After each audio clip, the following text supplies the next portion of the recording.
Operation सिंदूर थांबलेलं नाही, चालूच आहे. वायुदलानं केलं स्पष्ट. ऑपरेशन सिंदूर कशा प्रकारे चालू राहील ते लवकरच कळवू, अशी ही माहिती.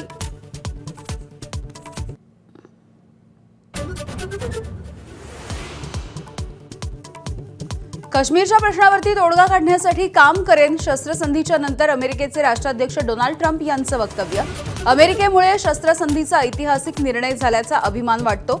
ट्रम्प यांची एक्स पोस्ट.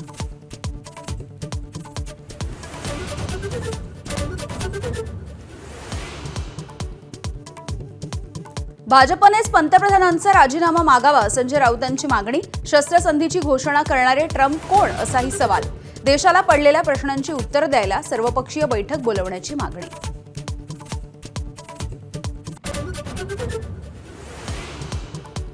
डोनाल्ड ट्रम्प यांनी शस्त्रसंधीची घोषणा करण्यावरती काँग्रेसचा आक्षेप. देशाला अनेक प्रश्न पडलेत, विशेष अधिवेशन घेण्याची पवन खेडांची मागणी.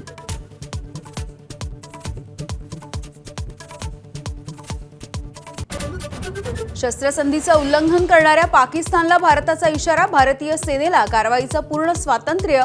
यापुढे दहशतवादी हल्ला देशाविरुद्ध पुकारलेलं युद्ध समजलं जाणार.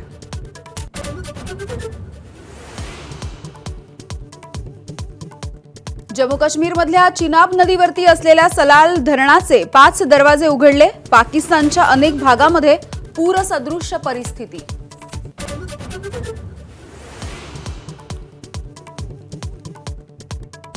बांगलादेशच्या माजी पंतप्रधान शेख हसीना यांना अंतरिम सरकारचा मोठा दणका.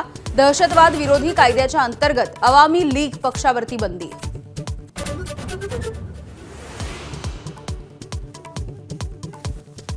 मालवणच्या राजकोट किल्ल्यावरील शिवरायांच्या नव्या पुतळ्याचं अगदी थोड्याच वेळामध्ये लोकार्पण. शिल्पकार राम सुतार यांनी साकारला शिवरायांचा 83 फुटांचा तलवारधारी पुतळा.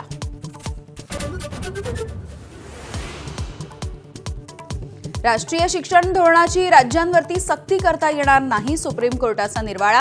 हिंदी शिकायची असेल तर दिल्लीमध्ये शिका, याचिकाकर्त्यांना ठणकावलं. सिद्धिविनायकाच्या मंदिरामध्ये आजपासून हार, नारळ आणि तुळजाभवानीच्या मंदिरामध्ये पर्स, बॅग न्यायला बंदी. शिर्डीच्या साई मंदिरामध्ये फुलं आणि हार स्कॅन होणार. आयपीएल पुन्हा एकदा सुरू करण्यावरती आज निर्णय अपेक्षित. बीसीसीआयची आज बैठक. केंद्र सरकारसह फ्रँचायझी, ब्रॉडकास्टर्स, स्पॉन्सर्स आणि राज्य क्रिकेट संघासोबत चर्चा करणार. एबीपी माझा, उघडा डोळे बघा नीट.